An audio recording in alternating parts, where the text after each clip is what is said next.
The US dollar is in free fall after we got a grand slam hit on the CPI number this morning, and the markets are declaring inflationary victory. Let's take a look.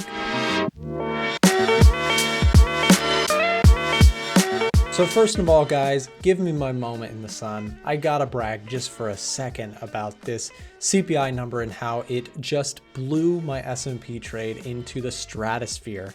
This has been my best trade of the year in a single trade. Now I've had some great trades. I traded the NASDAQ earlier this year. I've had some gold trades that went pretty well, some currency trades as well, but this is by far the best trade that I've had this year. And so I just wanna say this did not come easily. And if you see this chart that I'm showing up on the screen right now, I put this on my Twitter this morning. This is my year-to-date performance in my trading portfolio, and you can see that it's not been all rosy and rainbows. There was a 3-month period prior to this where things went terrible. So just some context, but we really caught this move wonderfully. If you've watched the channel for a while, you know that I've pointed towards seasonality going into this month, the month of November, of course. If we take a look at, for example, we'll pull up the seasonality chart, we really pointed out potentially a nice bullish catalyst in the form of seasonally we expected, based on our data on the Edge Finder, to see a bullish run. And we're getting that. We're seeing a 2% up overall in the S&P this month. And again, so far, so good. It's looking really, really hot and really, really promising as we go into the end of the year.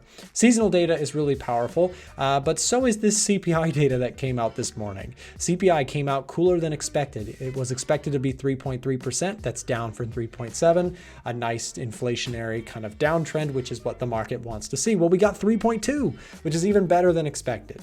We also saw core come down. We saw just a smash hit victory for the inflationary trend. And you know who's declaring victory on the inflationary trend? It's the dollar bears. Because take a look at this, guys. The dollar bear train dropped out of the sky. You can take a look.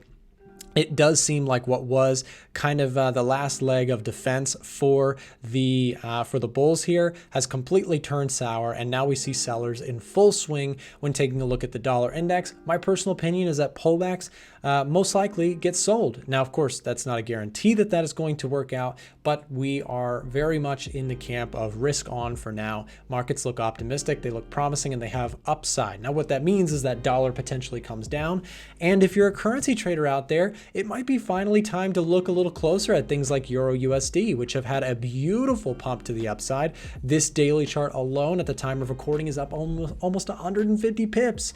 That's a massive move for a single day. And what we can see here is that momentum seems to be shifting in favor of the bulls, and perhaps it's time that the dollar's crown be removed and we give someone else a chance to be the king or the queen. Now, in terms of the currency world, the euro is looking really strong. You've also got the pound US dollar looking really strong here, breaking some of that downward pressure that's just been relentless. And perhaps good old-fashioned gold is ready for a little bit of a push higher. Here's a look at the 4-hour chart where this downward trend has been pretty persistent, and boom, here comes CPI getting us a nice break out of this downward structure. Things look more likely to continue to the upside, in my personal opinion, when we talk about gold, when we talk about the S&P, etc. Basically anything that benefits from a dollar fall, I am generally more bullish on. Now, here's something else. We don't talk about this market often, but this is the Russell. This is the small cap stocks in the US, and it's having a monster kick the door in day because it's up almost 5% on the day. These are small cap stocks, and small cap stocks have been more susceptible to interest rate fears, right? So interest rates potentially coming down, or any sign that the inflation story is no longer a serious headwind to markets, could give us just massive upside on some of the small caps, which have been very much underappreciated this year compared to things like the NASDAQ. So is there more upside for this? I think so, and we'll see if I am correct about that. But this is coming off of a great NFP number, a Fed that seems like less hawkish from Jerome Powell's stance, and now the CPI number, which just, again, busted down the door in terms of record, well, not record, but great days for the market. I mean, it's a really, really strong hit. And I think that, again, you take a look at that dollar, it looks really, really weak. And, if we take a look at the COT data, which did come in a little bit late this week due to, I don't know, whatever they do over there at the CFTC, it came in late, but we've got the data now, and I want to show you this. NASDAQ, look at this, guys. The NASDAQ has a huge interest from institutional money. They went bullish here in the latest filing. You've also got the Australian dollar, the pound, the euro. I mean, all of these things were shown to be bullish by institutional money. And if we're looking at this data, it gave you kind of a jump on some of this stuff, which is really interesting. You've got the NASDAQ, you got the Nikkei, the Aussie, a lot of risk on assets really seeing some bullishness in terms of the COT data. Now, this is, of course, the latest buys and sells according to the COT data, which is really kind of exciting to see. On the flip side, you got some things like the NASDAQ, the CAD, the S&P, the yen, less favorable on the week, but overall, you can kind of see the overall net positioning as well. By the way, I should say, if you do not already have access to this, it is currently 45% off if you direct message in on our website to get access to the Edge Finder. You can also find information or potentially get a trial by going to a1trading.com/edgefinder. But again, do not miss this chance. It's the biggest discounted price of the entire year for the Edge Finder or for our VIP Discord signals, if that's something you're interested in as well. All you got to do is click the link in the top of it's the first link in the description. If you click that link and message in, you'll qualify to get the VIP discount special for people who subscribe to my YouTube channel. I appreciate your viewership, and do not miss the Black Friday sale. People miss it every year, and we get messages like, hey, I missed it. This is your chance. Get 45% off. That's nearly half off anything in our store, and we'll get you set up with the right tools to get you into the market with a little bit more insights. Again, I think a lot of traders, they're just out there trading purely technical charts, and without having some key market data like what the Edge Finder offers, I think you're kind of just missing some of the full market picture. Understanding what big money is doing, taking a look at our COT indicator, looking at retail sentiment to understand where the crowd is positioned so that you could potentially avoid being in the same trades as them. Looking at that seasonal data, which again helped me find that S&P trade that I'm in right now.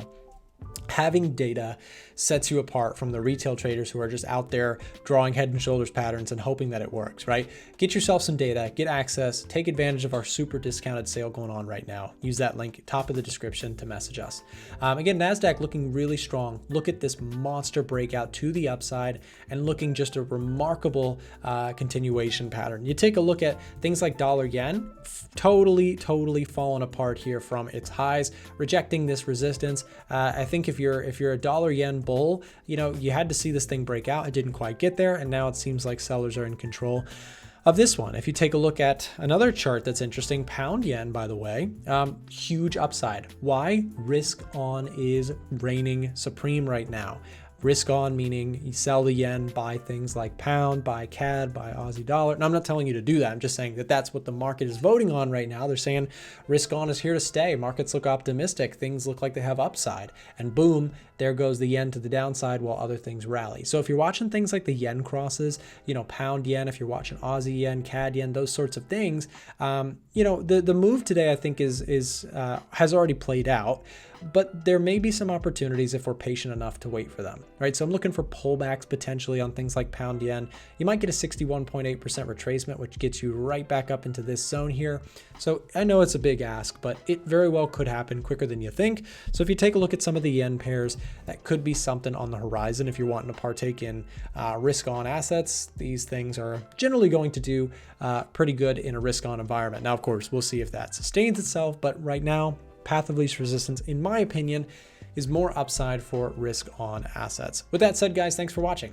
If you're someone who watches my channel and you're from outside of the US, I want to tell you quickly about our top broker partner here on the channel, Eightcap. Eightcap is regulated by ASIC and SCB, and through TradingView, you can actually trade directly with your Eightcap account. They also offer very competitive spreads and commissions. They have a wonderful support system and team, and you can trade anything from Forex pairs, commodities, indices, and even some select stocks. Check out Eightcap using the link down below in the description, and there are some special sign-up perks if you use that link down below again in the description. Thanks for watching.